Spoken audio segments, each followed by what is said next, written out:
Yeah, I mean, I talked about it yesterday. I think it's a tough play. The hit was tough. The slide was late. There's a lot of protection that the quarterbacks have been given. I mean, offensive players in general. It's hard to play defense. I don't really know what the fix is, but the slide was probably a little late, and the hit was maybe a little too forceful. We were just talking to Devante.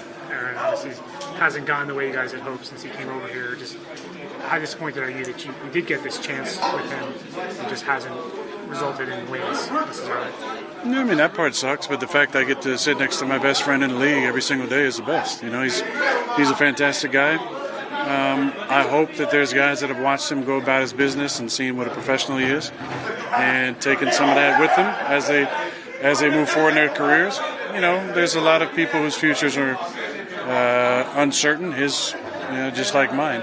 But hopefully, there's some things that we've done here, the way we practice, the way we communicate, the guys can take with them moving forward, because he's a consummate professional. Do you ever think, like, there's a lot going on and you're focused on, do you ever think like this could be your last 5 with him too?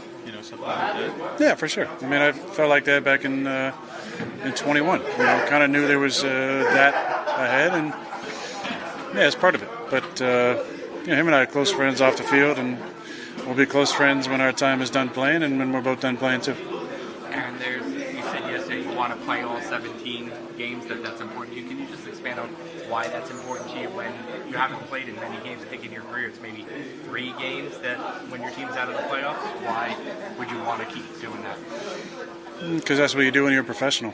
And the most important ability you can have is availability, which I wasn't available last year. So I'd love to play the games. I love playing football. I'm hyper competitive, and I'd love to be out there with the guys. You want to finish off the right way. What does that mean to you? On my feet. Yeah, that's the right way. On my feet. Yeah. Aaron, there's been a lot of talk this year about you physically, like whether it's the knee, the ankle, and it's how it's impacted your play. Like the health is why maybe the play hasn't been necessarily what you guys have wanted. In what ways has it worked? What have you been held back or prevented from being able to do because of some of the physical ailments you've dealt with? Listen, if I'm out there, I feel good enough to play, so I don't use that as an excuse. So I'm not even going to touch that, because that's not my mindset. I'm a hyper competitive person who, if I'm out on the field, I expect to play well. So I don't have any excuses. If I'm out there, it's because I think I can get the job done. The touchdown you threw to Devante on Sunday, was that a sort of an improvise at the line of scrimmage? Because it kind of looked like it may have been you guys doing something. I mean, there was a run play called, but there was also a little bubble to the right with Garrett and a fade to the left. It was a play, we could have came back to. We wanted to, we just didn't get a chance to, because everybody was open. Just based on the matchup that we had, I felt like Tay had a good matchup for the fade. The run looked halfway decent, and the bubble to Garrett, if we would have called it back, I probably would have thrown it to Garrett, which would have been 6 or 7 at least. So. You said many times, I've heard you in the last couple of weeks say many times, like, if you play, you want to play here. Has anybody... I said this would be my first choice, yes. Yeah, exactly. So, yeah, this would be... Has anybody here, I don't even know who it would be, since they don't know who the coach or GM is, has anybody from here said, yes, we'd like you to play here? A lot of people have, yeah. Not the people who are making those decisions. But there'll be the conversation at some point. And listen, if they say they want to move on, that's great, fantastic, But if they say they want me to play, then I'll consider it. Devante had said something like maybe you guys can change the vibes or prove something in these last 5 games. Do you look at this as an opportunity to maybe make your case to stay? I know it's kind of ridiculous given your resume, but I think it is ridiculous, with all due respect. If they want me to stay, fantastic. If it takes these 5 games, maybe they don't know what I bring to the table. But that being said, I'd love to play really friggin' well the last 5 games. Why do you think you guys you had a great start, you got to 21 points, and then you kind of stalled at 21? What happened from that point on offensively?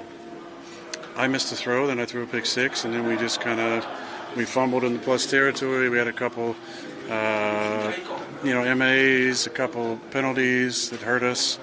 Kind of real questionable call on Devante. There's a couple other plays in there, but yeah, that was kind of the main ones. You're going to take your time and figure it out, but you don't sound like a guy who's done. You sound like a guy who wants to play. I mean, is that accurate? Is that how you're feeling at the moment? I mean, you don't seem like somebody who's just hanging up and Like I told Rich, I said, I think so, and then I said, what did I say? I don't know. I'm not sure. Yeah. Yeah, I mean, I just redid my house here in Jersey, so my goal was to play a few more years here, but we'll see. You know, I'd like to be healthy. I'd like to end on my feet, and then I'd like to play well, and I'd like, to feel like I'm wanted back. If not, that's, again, I will not be offended. I won't be upset. I'll be so thankful either way, whatever happens here. But, I got to be healthy mentally, physically, and then there's got to be interest on both sides. And if that's not the case, then I'll look at other options. But first I'll think about whether I actually want to play or not. But it usually takes a good month to get away from it, which I'll do the first month, and then see what happens. A couple more. There was a player, it might have been in the last series, in your midfield. They subbed a defensive lineman really late. And it looked like you, after the play, you were upset that it wasn't recognized by somebody on the line maybe. Is that kind of an example when you talk about the details here, and you said the details are off sometimes? Did you guys have a chance there for something big with them having some that late sub and you didn't capitalize? I mean, I think so. We were running outside zone to a three-man line, and they were missing their two technique on the backside, or three technique. So, seemed like we could have had a good situation there if we just go vertical on the front side and block that up. It should have been a 4 or 5 yard game, but instead I hand the ball off, and the backers. Literally, he's got to make them kind of miss to have a 1 or 2 yard gain. So, those are disappointing plays for sure. What's your story? Story what? Come on, yeah, that's a good The record one. is what it is, and it's a cold day out like it is. Where are you getting your motivation to go out and practice and try to get better to finish it? Deep inside, a lot of pride in playing. I love football. I don't need a lot of motivation, from the outside world. Or inspiration. I wake up, I love what I'm doing, I'm grateful to still be playing, and I want to go out and compete and light up the defense every day.